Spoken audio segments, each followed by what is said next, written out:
Assalamualaikum warahmatullahi wabarakatuh. Perkenalkan nama saya Randy Ridla Wibowo dengan NIM 411210100018.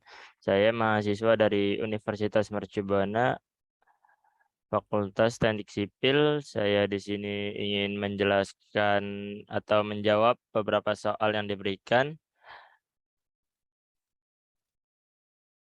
Soalnya terdiri dari 3 soal. Soal yang pertama diminta yang A, jelaskan alasan-alasan yang mendasari perlunya dilakukan pemadatan tanah, serta hubungkan antara hasil pengujian laboratorium dengan pelaksanaan pemadatan di lapangan. Lalu yang B, diminta jelaskan tahap-tahap pengujian pemadatan tanah di lab dan bagaimana kita harus menentukan jenis pengujian lab dari berbagai jenis yang ada.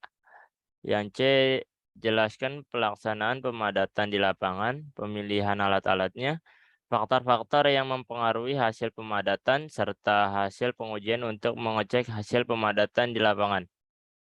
Lalu yang D, pada suatu proyek pembuatan jalan akan dilakukan pemadatan tanah. Tanah yang akan dipadatkan mempunyai nilai GS-nya 2,7. Untuk mendapatkan kepadatan maksimal telah dilakukan uji kepadatan modif Proktor di lab yang hasilnya sebagai berikut. Berat tanah basah dalam cetakan dalam gram ada 1, 2, 3, 4, 5, 6, ada 6 sampel dan diketahui kadar airnya sebagai berikut ini.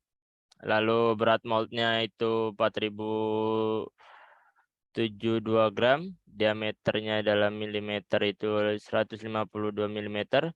Lalu volume moldnya itu 950 mili. Yang ditanya gambar kurva kepadatan dan carilah berat volume kering maksimum serta kadar air optimumnya. Lalu yang kedua, dari informasi tersebut berikan penjelasan keputusan apa yang harus diambil oleh kepala proyek untuk memperoleh kepadatan tanah maksimal pada proyek tersebut terkait pelaksanaan dan alatnya. Soal yang pertama yang A, jelaskan alasan-alasan yang mendasari perlunya dilakukan pemadatan tanah serta hubungkan antara hasil pengujian lab dengan pelaksanaan pemadatan di lapangan.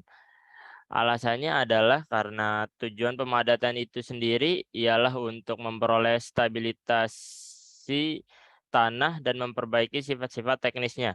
Oleh karena itu, sifat teknis timbunan sangat penting diperhatikan, tidak hanya kadar air dan berat volume keringnya.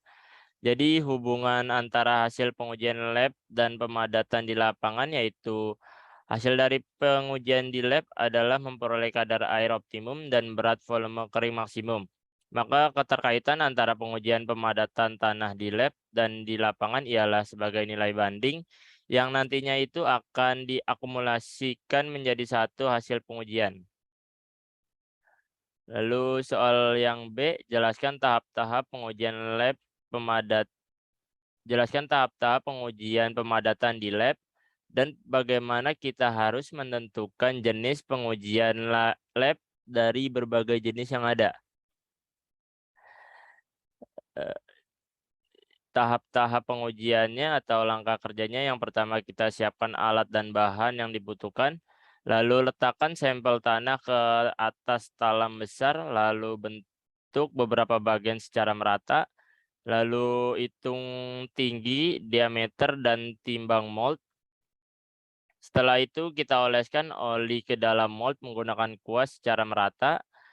Lalu setelah dioleskan oli, kita masukkan tanah per bagian lalu tumbuk tanah tersebut menggunakan hammer sebanyak 25 kali secara merata.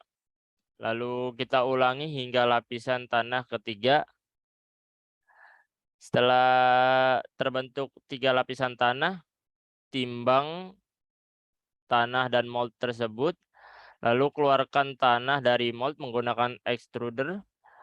Setelah dikeluarkan, taruh sampel tanah yang berada di dalam mold itu di atas cawan, lalu timbang. Setelah timbang, kita masukkan oven selama 24 jam. Setelah 24 jam kita keluarkan tanah dan cawan lalu kita timbang. Lalu pertanyaan yang kedua, bagaimana kita harus menentukan jenis pengujian lab dari berbagai jenis yang ada? Jadi pengujian pemadatan tanah di lab ada dua jenis. Yang pertama standar Proctor test atau uji kepadatan ringan. Lalu yang kedua modif Proctor test atau uji kepadatan berat. Uji kepadatan ringan itu suatu pengujian lab yang dimana didapatkan ialah kadar air optimum dan kepadatan kering maksimum. Sedangkan yang modif Proctor test atau uji kepadatan berat itu sama suatu pengujian lab di mana didapatkan kadar air optimum dan kepadatan kering maksimum. Tapi bedanya uji pemadatan Proctor yang dimodif ini umumnya dilakukan dalam keadaan konsolidasi berat atau keadaan yang lebih berat, sehingga juga dikenal sebagai uji konsolidasi. Lalu daya dukung dan tegangan gesernya adalah sifat yang menarik untuk melakukan uji Proctor modifikasi. Lalu soal yang C, diminta jelaskan pelaksanaan pemadatan di lapangan, pemilihan alat-alatnya, faktor-faktor yang mempengaruhi hasil pemadatan di lapangan, serta hasil pengujian pengecekan hasil pemadatan di lapangan. Langkah-langkah pelaksanaan pemadatan di lapangan, yang pertama kita siapkan alat dan bahan yang digunakan, lalu kita timbang botol plus cawan, lalu dicatat, lalu tuang pasir kuarsa ke dalam botol hingga batas corong atau lalu timbang botol plus corong plus pasir kuarsa, lalu dicatat. Setelah itu buang pasir kuarsa sampai setengah dari botol. Kemudian timbang kembali botol plus corong plus pasir kuarsa. Lalu kita ratakan permukaan tanah yang akan kita periksa. Letakkan plat corong di atas tanah yang telah diratakan sebelumnya. Lalu kita gali lubang sedalam 10-15 cm. Lalu masukkan seluruh tanah hasil galian ke dalam kantong plastik. Letakkan corong dan botol transparan menghadap ke bawah di atas plat corong. Lalu buka keran pelan-pelan sehingga pasir masuk ke dalam lubang.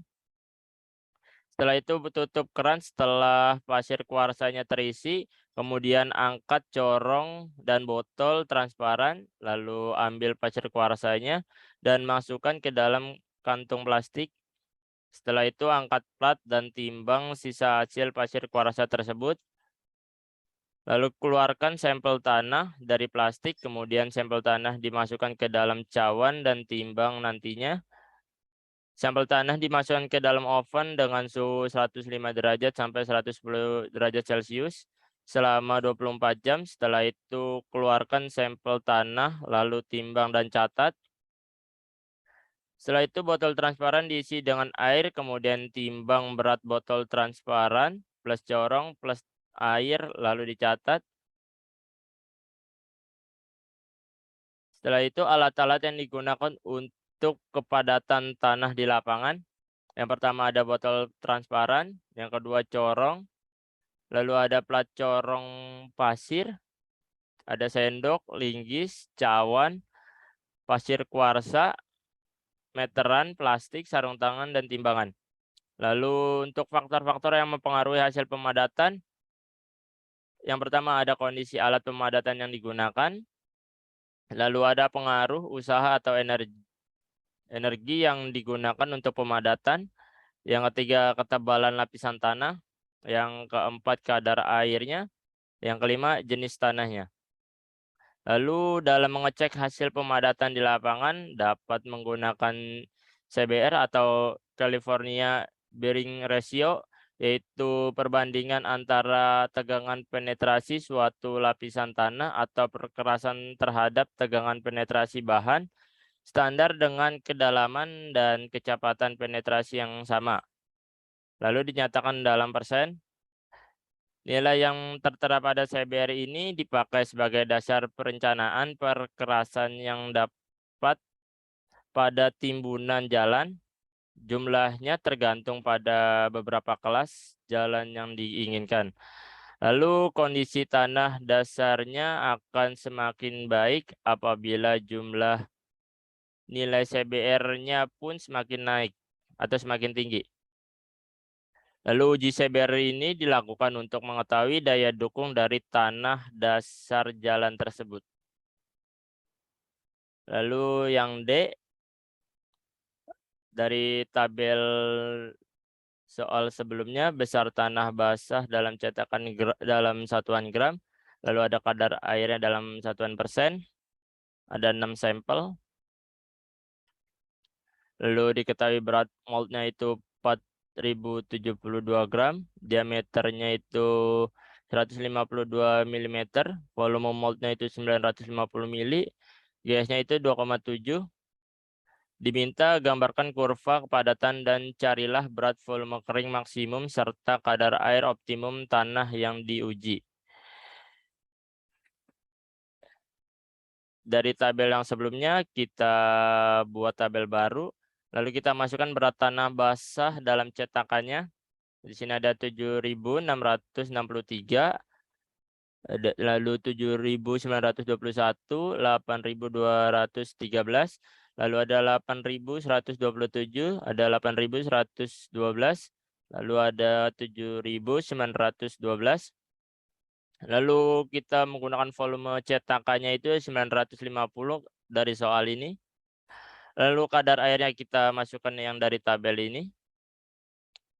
Lalu untuk menentukan atau mendapatkan berat jenisnya dengan rumus W per V atau kadar air per volume cetakan.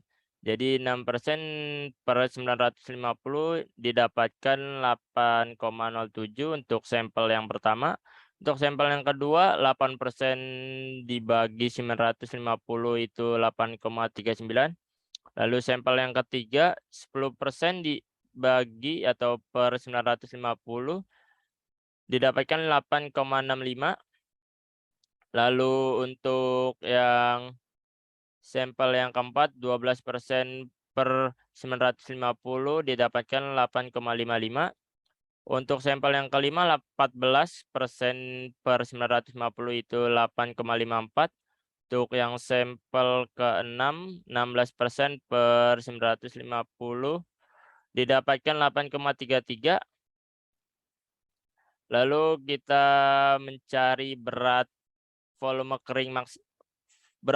keringnya dengan rumus berat jenis per 1 ditambah kadar air per 100.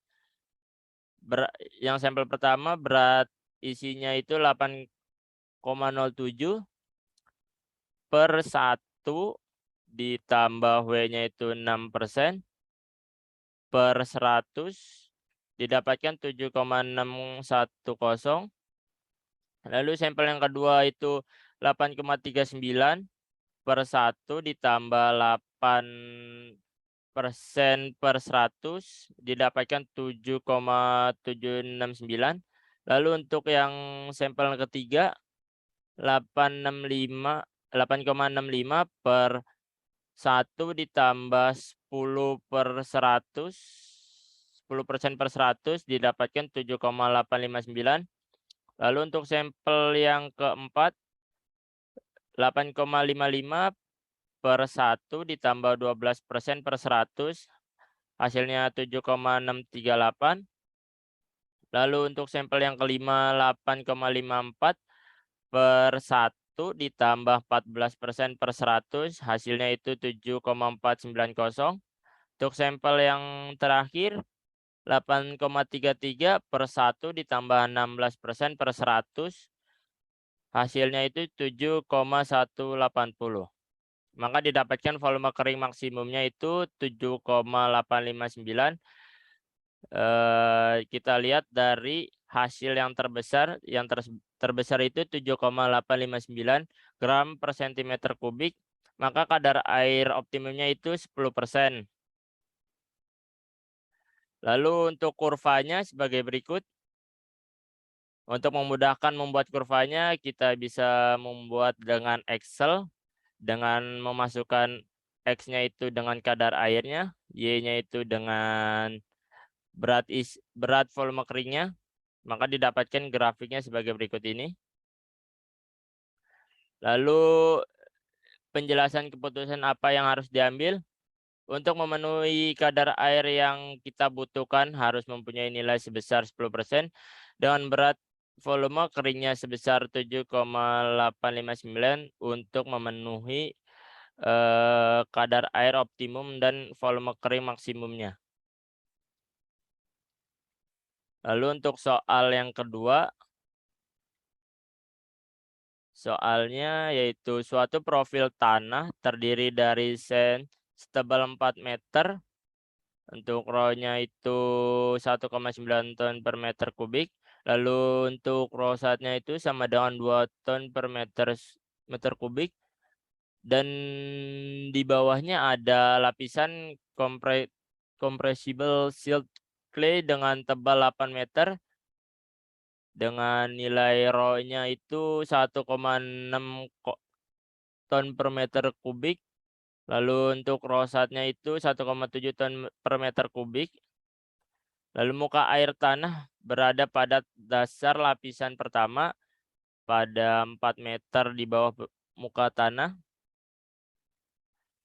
Lalu diminta untuk hitung tegangan total, air pori, dan efektif pada titik dasar lapisan compressible silt clay A pada titik A dan diminta untuk gambarkan diagram tegangannya. Yang kedua sama, diminta hitung tegangan total, air pori, dan efektif pada titik tersebut. Tetapi bedanya jika terjadi kapilaritas tinggi 1 meter pada sen dan gambarkan diagram tegangannya. Yang C, hitung tegangan total, air pori, dan efektif pada titik tersebut jika muka air tanah naik sampai 1 meter pada sen dan gambarkan diagram tegangannya. Lalu yang terakhir itu berikan komentar mengenai kondisi-kondisi di atas terhadap tegangan yang terjadi. Dari soal diketahui sen setebal 4 meter itu ada rho-nya 1,9 ton per meter kubik, rosatnya itu 2 ton per meter kubik, compressible silt clay-nya 8 meter, diketahuinya rho-nya itu 1,6 ton per meter kubik, rosatnya itu sama dengan 1,7 ton per meter kubik. Lalu ini gambarnya, atasnya ini muka tanah. Yang A diminta hitung tegangan total, air pori, dan efektif pada titik dasar lapisan compressible silt clay titik A dan gambarkan diagram tegangannya. Yang pertama kita cari tegangan total didapatkan dengan cara 12. 12-nya itu kita dapatkan 8 ditambah 4 dari tingginya ini jadi 12 dikali 2. 2 itu rosatnya di sen setebal 4 meter. Jadi 12 dikali 2 dikali 9,8 maka didapatkan 235,2. Untuk tegangan total tegangan air porinya didapatkan dengan cara 12 dikali 9,8 maka hasilnya itu 117,6. Lalu tegangan efektif didapatkan dengan cara tegangan total dikurang tegangan air pori, maka nilainya 235,2 dikurang 117,6, maka tegangan efektif didapatkan senilai 117,6. Lalu ini gambar tegangannya, tegangan total.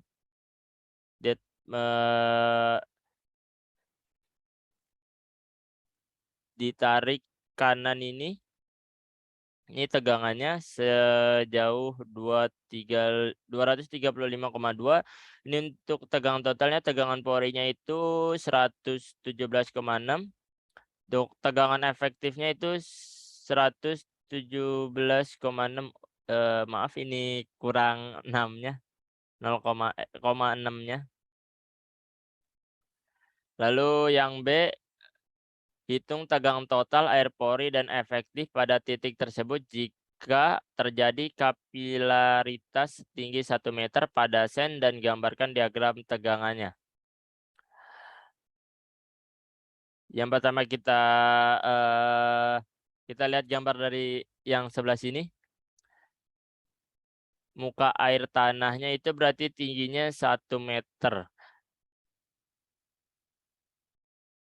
1 meter berarti ini tinggi muka tanah ke garis yang ini atau lapisan yang ini tuh jaraknya itu 1 meter. Lalu kita hitung tegangan totalnya dengan rumus ρ1 dikali 4 dikali jarak 4 meter ini ditambah ρ1 kali 8 ρ1.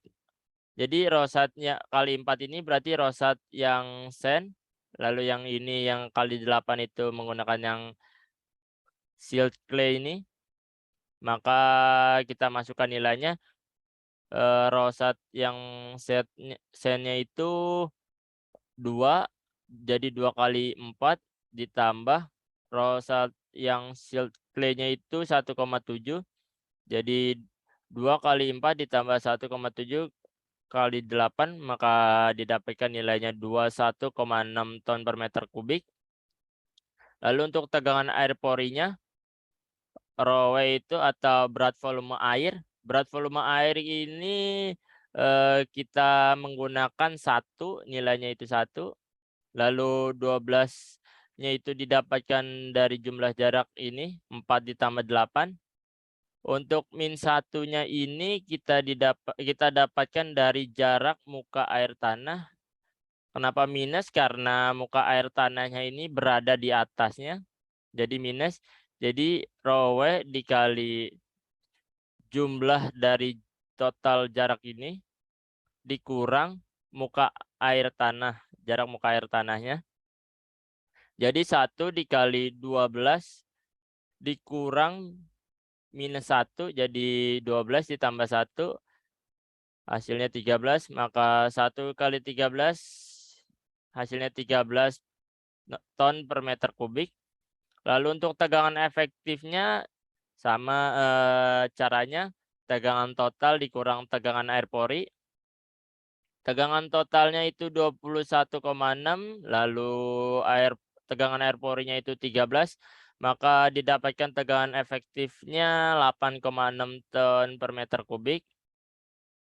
Untuk gambarnya sama kayak yang sebelumnya, kita tinggal bentuk garis lurus, lalu kita tarik garis miring, garis lurus sejauh 21,6 untuk tegangan totalnya. Lalu untuk tegangan air porinya itu sejauh 13. Lalu untuk tegangan efektifnya itu sejauh 8,6.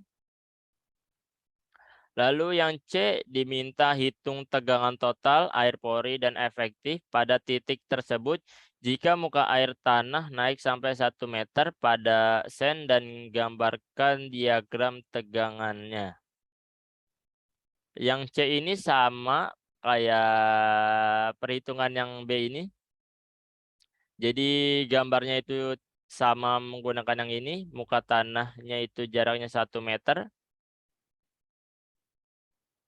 Lalu tegangan totalnya didapatkan ρ1 yang sen ini dikali 4 ditambah ρ1 yang silt clay ini dikali 8, maka kita masukkan nilainya 2 kali 4 plus 1,7 kali 8, maka didapatkan 21,6 ton per meter kubik.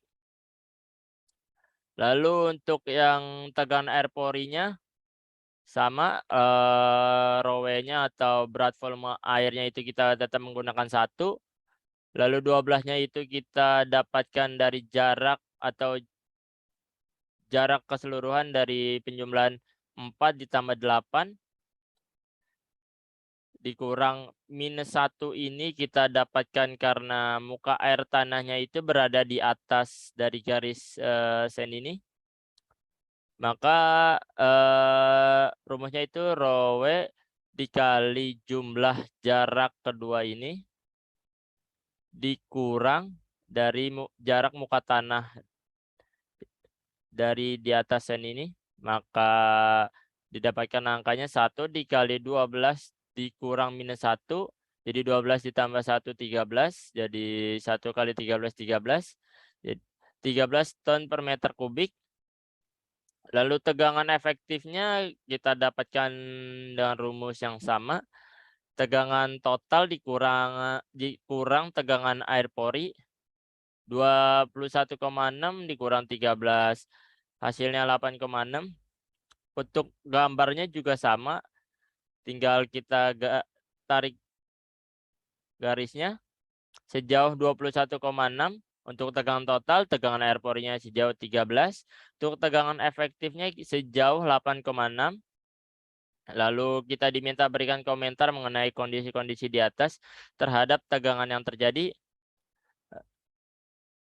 Dari kondisi-kondisi yang kita dapatkan dari perhitungan di atas, yang saya dapatkan dari perhitungan di atas bahwa apabila muka tanah semakin naik, maka tegangan total dan tegangan air porinya dan tegangan efektifnya pun ikut naik, semakin naik juga. Tetapi jika tegangan efektifnya semakin naik, muka air tanahnya, maka semakin turun nilai dari tegangan efektif pada tanahnya yang kita dapatkan dari perhitungan sebelumnya.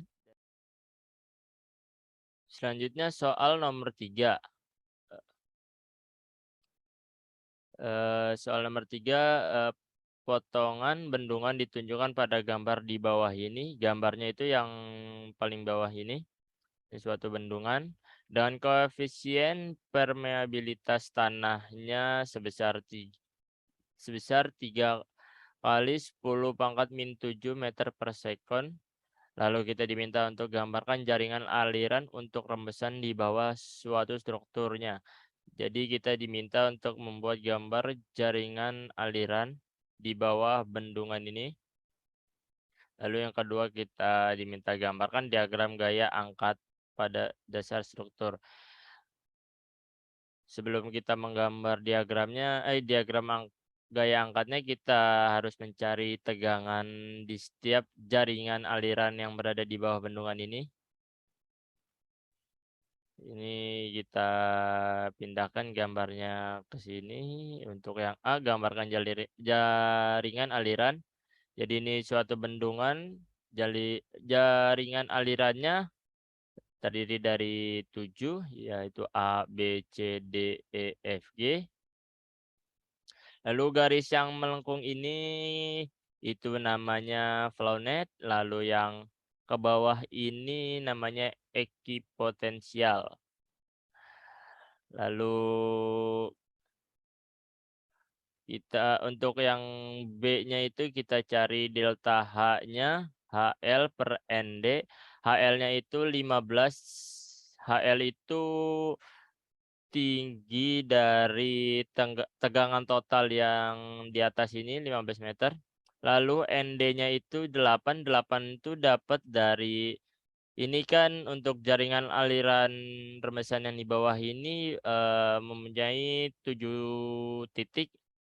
ND-nya itu berada di garis yang sebelah luar sini 1, lalu sebelah sini 2, jadi 3, 4, 5, 6, 7, 8.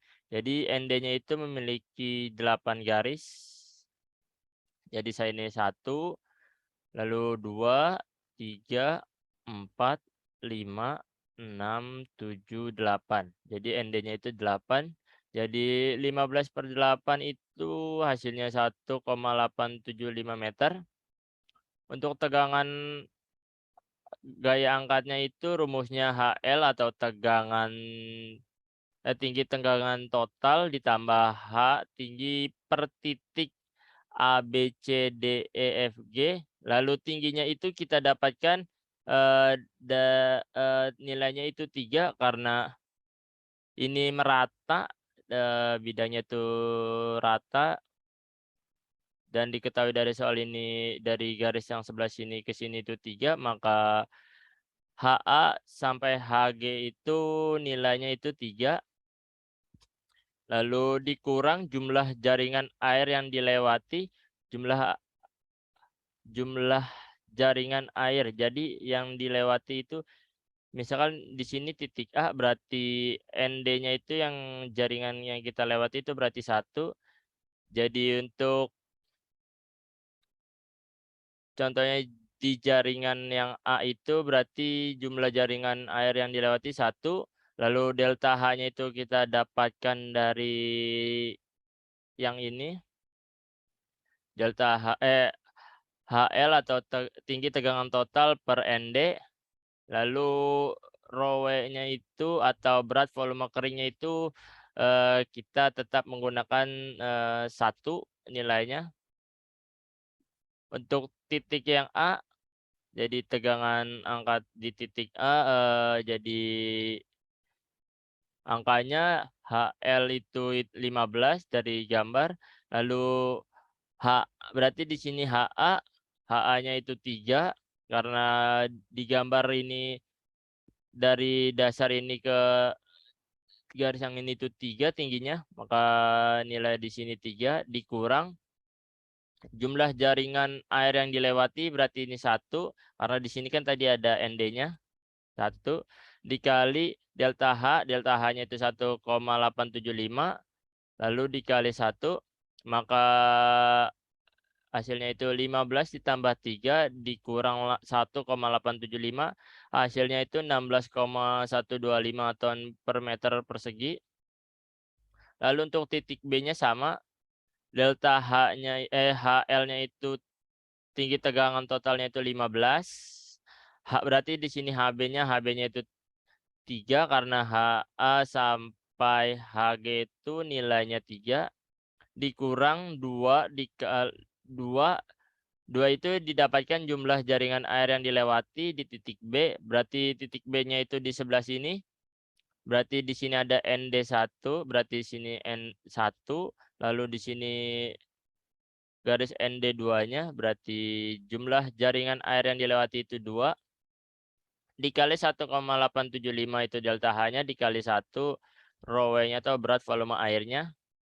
Lalu 15 ditambah 3 dikurang 3,75 hasil dari 2 kali 1,875 maka hasilnya 14,25 ton per meter persegi.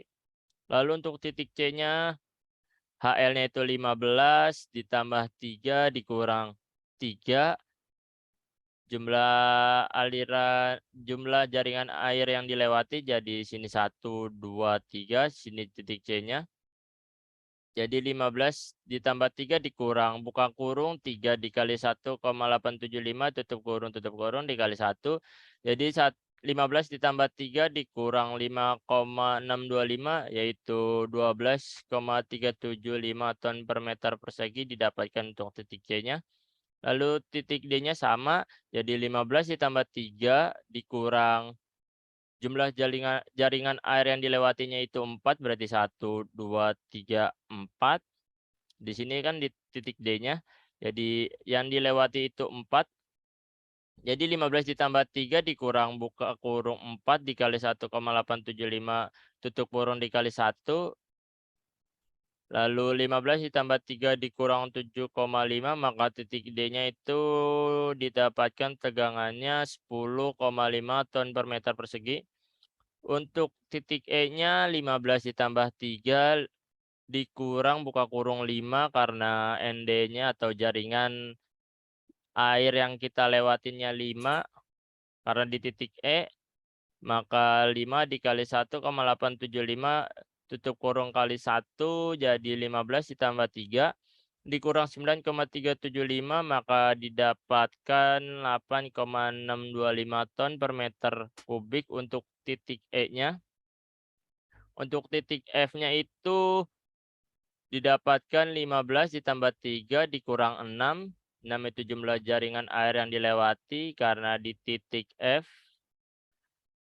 dikali 1,875 tutup kurung dikali 1 maka sama dengan 15 ditambah 3 dikurang 25, maka hasilnya itu 6,75 ton per meter persegi untuk titik F-nya. Lalu untuk titik G-nya itu 15 ditambah 3 dikurang 7 jumlah jaringan air yang dilewati karena di titik G sebelah sini. Lalu dikali 1,875 delta H-nya tutup kurung dikali 1 sama dengan 15 ditambah 3 dikurang 13,125 maka didapatkan di titik G yaitu 4,875 ton per meter kubik, per meter persegi. Lalu diminta untuk gambarnya. Lalu ini gambar untuk soal gambar diagram gaya angkat pada dasar struktur. Jadi gambarnya itu seperti ini.